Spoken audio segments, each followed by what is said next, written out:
You win. Perfect. Hey everybody, Josh the Fifth Wheel Gamer here. So, I had to put out a first impressions video of this AYN Odin 3 Max, okay? And I've already pulled it out of the box, but I'm kind of just giving you guys a general idea of what the unboxing experience will be like. And as you can see, my battery's already about to die on the device because I've been playing the living crap out of it, okay? So, for starters, this thing has a variant of the Snapdragon 8X Elite chip in it called the Dragonwing Q8. So let's go ahead and get that out of the way. This is the 16 gig model, you guys. And this device, okay, first of all, I've got some nice big thumb caps on this thing if you haven't noticed, okay? Now, being that I did not get this device directly from AYN, the person that I bought it from off of Facebook Marketplace from Jacksonville, Florida, thank you so much, because if these thumbsticks are your doing, they're a dream come true. They're just so nice and big, and you know, this all black panel is going to be absolutely amazing because everything just flows, you know, seamlessly. And let's go ahead and turn down the brightness here on this thing. Okay, but I just wanted to put out a first impressions video. 1,000 apologies. I had to plug in the charging cord because I didn't want her to die on us while we're sitting here going over everything on this device, okay? But the Hall sticks that are on this thing, they're just the right height. I mean, if you can see, if the video is doing this any kind of a justice right now, the height on this is actually just about perfect because it feels like I'm actually holding an actual controller in my hand, and the range of motion is a good full range of motion. Okay, I know that when AYN first launched their first generation Odin device, you know, it used those flicky little switch joysticks, and then the Odin 2 came out and they were a little bit bigger, but you know, they seems to be still kind of small on the well, I'll just say that the range of motion was a little better, but it's nowhere near what these are.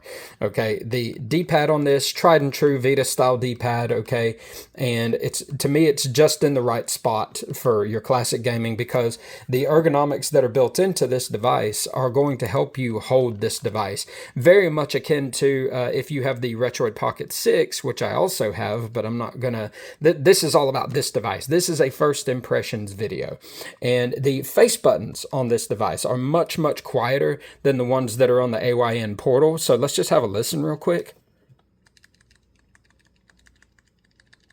Okay, and so let's see what they sound like on the portal. Okay, here's my portal. Listen to this. So you hear the difference there. Now listen to this again. Okay.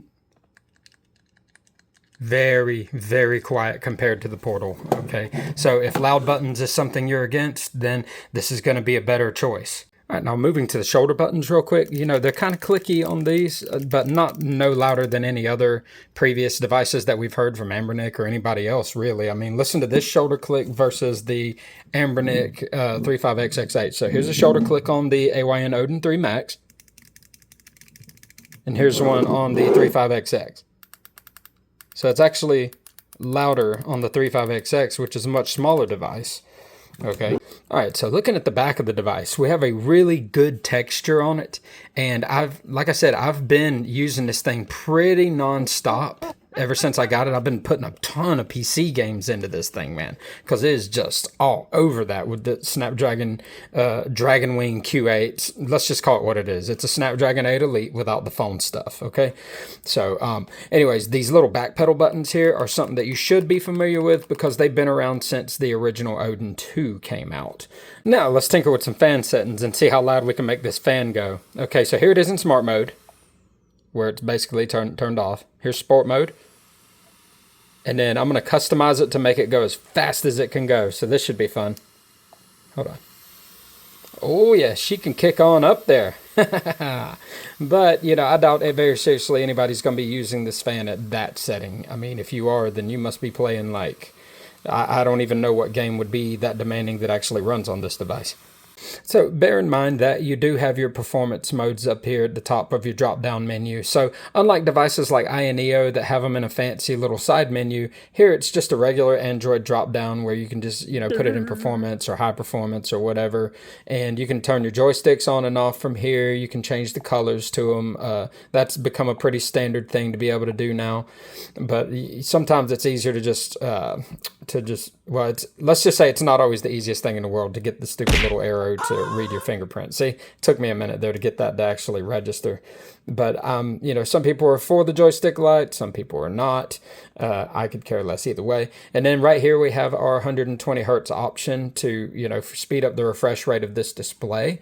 One thing about this device is every couple seconds I've noticed that if I let the device sit, that it goes into like a refresh mode type thing where it just kind of goes up and down the screen, whatever. But you know, like I said before, with this device, okay, I plan on doing a PS2 showcase because this device is amazing for PlayStation 2, and there were outliers that I could not ever get running on NetherSX2. And NetherSX2 does play more of the PS2 library than ARMSX2 does.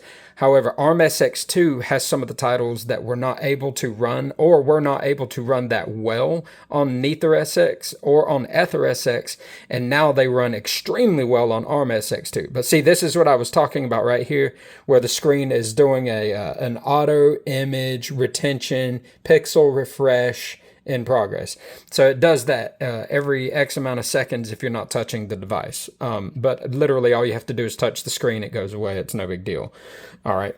So I have every emulator known to man installed on this thing. I intend to do a PlayStation 2, PlayStation 3. I'm planning on attempting to do Xbox and Xbox 360. And like I said, I've just been playing the living daylights out of PC gaming on this, guys. This thing is 110% absolutely epic for PC gaming. And let's take a look. I'll show you some of the titles that I've actually been able to get running on here. And so we have the full-fledged GTA 5 on there. We have Fallout 4 running. We have Far Cry 3. We have some Watch Dogs 2, Horizon Zero Dawn. And so if any of these games are ones you haven't seen running, when I go to do my actual PC showcase, I'm going to show that. But I will show at least one of these running when I go to do my actual review on this device. So this is just the first impressions. Just wanted to give you guys a taste of it. Anyways, I'm Josh, the Fifth Wheel Gamer, and we'll catch you guys on the next one. Like and subscribe for more great content. Share and comment down below.